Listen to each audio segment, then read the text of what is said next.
¿Qué tal, amigos de Xentu? Nuevamente en este recorrido por el Valle de Atlisco. En esta ocasión nuevamente estamos en la población de Metepec. Metepec es una población muy cercana al volcán y que fue fundada por una compañía industrial de Atlisco en 1898 en la Ciudad de México. Ahora vamos a hablar en este caso del templo con la advocación a Nuestra Señora de la Concepción. Es un templo que en algún momento, hace 30 años, tal vez una mala asesoría o no haber investigado con profundidad, se dijo que era un estilo neorrománico.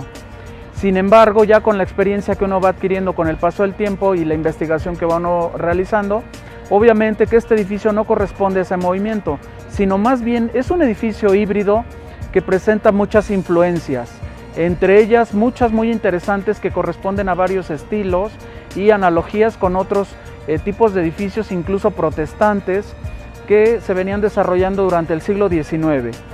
Una de las primeras influencias que veremos del neoclásico dentro de este hibridismo del conjunto del templo será la influencia del neoclásico con elementos muy sutiles y sugeridos solamente, como es el frontón interrumpido que ornamenta la nave principal y que es siguiendo la forma de las techumbres de dos aguas. En segundo lugar, las balaustradas que están en las ventanas del campanario y los arcos de medio punto que ornamentan también el conjunto, colocados sobre un nártex y que soporta una torre campanario terminada por un chapitel. Uno de los elementos arquitectónicos constructivos y estructurales que veremos en diversos edificios del siglo XIX son las adarajas. En este caso están pintadas de color azul, ahora que está siendo restaurado después del sismo de 2017 y que afortunadamente están logrando recuperar este magnífico edificio. Bueno, las adarajas, aunque proceden de estilos anteriores, incluso en el barroco existían adarajas, las podemos ver típicamente en muchos edificios industriales que caracterizaron toda una generación de finales del siglo XIX y principios del siglo XX.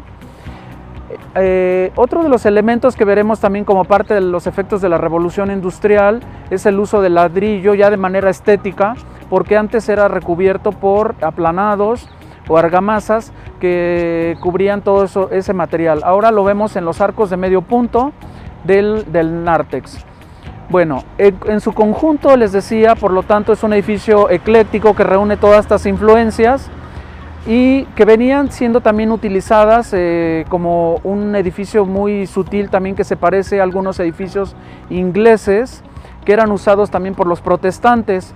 El neogótico, por ejemplo, fue un estilo que se usó en muchos templos católicos y protestantes también en sitios industriales.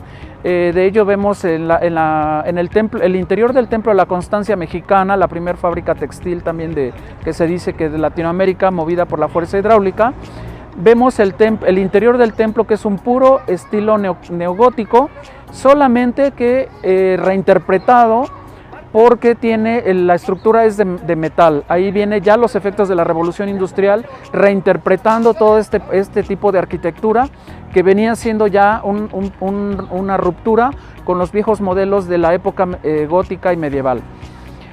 Otro de los elementos que vamos a ver también en este templo es el interior, que es la advocación a la Virgen de la Concepción, de lo cual tiene mucho patrimonio intangible en esta región, porque son las procesiones, todas las festividades que se realizan cada año el 8 de diciembre y que viene a dar cuentas que es un patrimonio vivo porque mantiene sus tradiciones. Bueno, en el contexto internacional y en el contexto del surgimiento de estos templos, ¿por qué se colocaban en los conjuntos industriales? Esto viene surgiendo de un proceso desde que los socialistas utópicos como Owen, que proponía que debería haber escuelas y bibliotecas en los centros de trabajo, en las cercanías principalmente.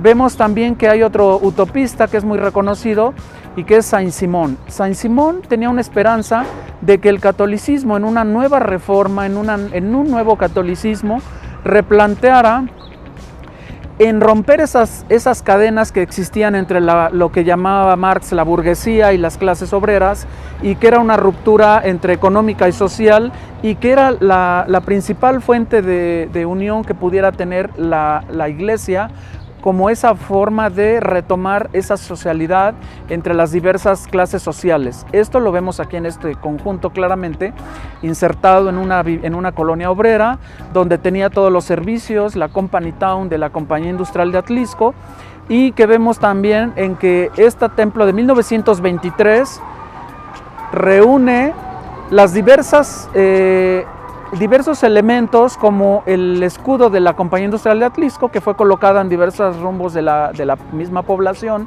como es en el kiosco, en la misma campana de este templo que la vemos fundida en el metal, y entonces proponía este templo incluso una ubicación, recordando un poco aquella orientación por coincidencia o tal vez con un cuidado muy dedicado, de que el templo, el altar mayor estuviera orientado hacia el oriente. ¿Qué quiere decir?